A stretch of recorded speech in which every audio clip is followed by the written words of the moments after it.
नमस्कार बंधुगण आपण समस्त को टीबीसी ओडिया चैनल रे स्वागत। आज भिडियो रे मु आपण मानकु एमिति एक उपाय कहिबी जो उपायटी जड़े पुरुष जदि निज स्त्री सहित मिलन करिबारे असमर्थ हेउथाए किंबा स्त्रीटी को सुख देई पारु न थाए ताहेले आज एही भिडियो रे मु आपण मानकु गोटे उपाय कहिबी सेई उपायटी जदि करिवे ताले स्त्री आपणक ठारे निश्चिंत भाव संतुष्ट हब एवं आपणक ठारे से अतिशय खुशी हब एवं आपणकर कथा मानिब।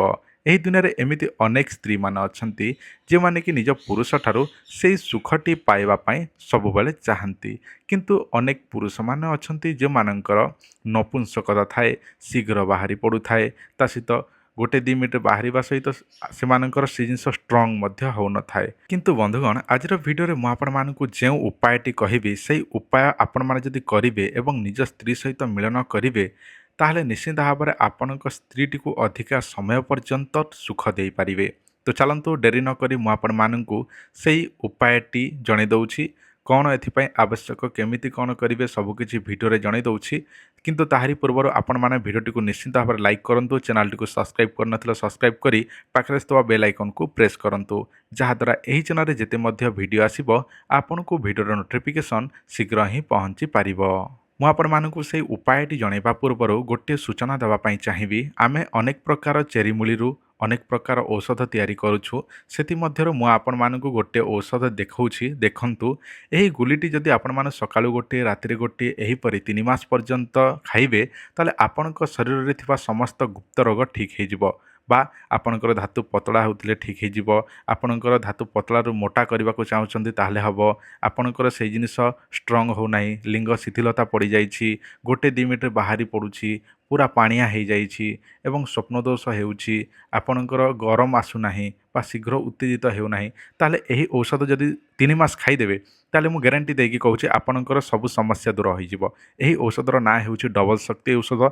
यह 128 प्रकार जड़ीबूटी तैयारी होइछि एवं एही मेडिसिन नबा पई हेले आमको एही नंबर रे जोगाजोग करबा को पड़िबो।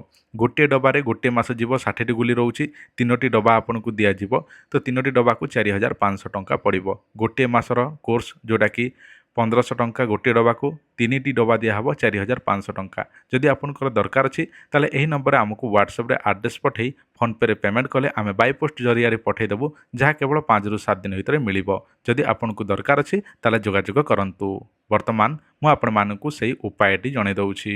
देखंतु एथिपय आपनको 3टी जिनिसर आवश्यक हबो। मु आपण मानकु कोन सेही 3टी जिनिस मु आपण मानकु जणाउछि, भलो भाबरे ध्यान देकी सुनंतु। प्रथमे सैंधव लवण दरकार हे, जहाँ जेकोसी पूजा दुकान पाइपर, जेकोसी दुकान पाइपर सैंधव लवण। ताहापर आपनको दरकार हे महू, ताहापर आपनको दरकार हे पारार मल, बण पारा बा घर पारा भी आप जानिथिबे, जो पारा कि घरे मध्य रही थाए से पारार मल बा ताहारी बिष्टा, बुझिपारे जो झाड़ा कह से जो पाराटी झाड़ा बसथिबो से झाड़ा आपण व्यवहार करबा को पड़िबो। केमिति व्यवहार करिवे, केमिति कोन करिवे शुणंतु। जो सैंधव लवण ता सहित महू आउ यही जो पारार बिष्टा बा ताहारी मल झाड़ा, यही 3टा जिनिस को गोटे शिला पथर रे घारिबे बा ताको चिक्कण करिकी बाटी देबे, बुझिले पूरा चिक्कण करिकी बाटी देबे। ताहापरे सेही जिनिस को नेकी जो समय स्त्री सहित मिलन करने को चाहूथिबे तारी पूर्वर कौन करिवे, निजर लिंगरे से जिनसटी लगेदेवे। लगेदेला परे देखिबे आपण निज स्त्री सहित लगेकी जदि मिलन करिवे तो आपणकर टाइमिंग निश्चिंत भाव में बढ़िबो एवं स्त्रीटी को निश्चिंत भाव में सुख दे पारिबे एवं स्त्री मध्य खुशी हब। जदि आपणकर इच्छा अछि ताले करंतु, जदि आपणकर आयुर्वेदिक औषध दरकार अछि ताले आमको जोगाजोग करंतु। धन्यवाद, नमस्कार।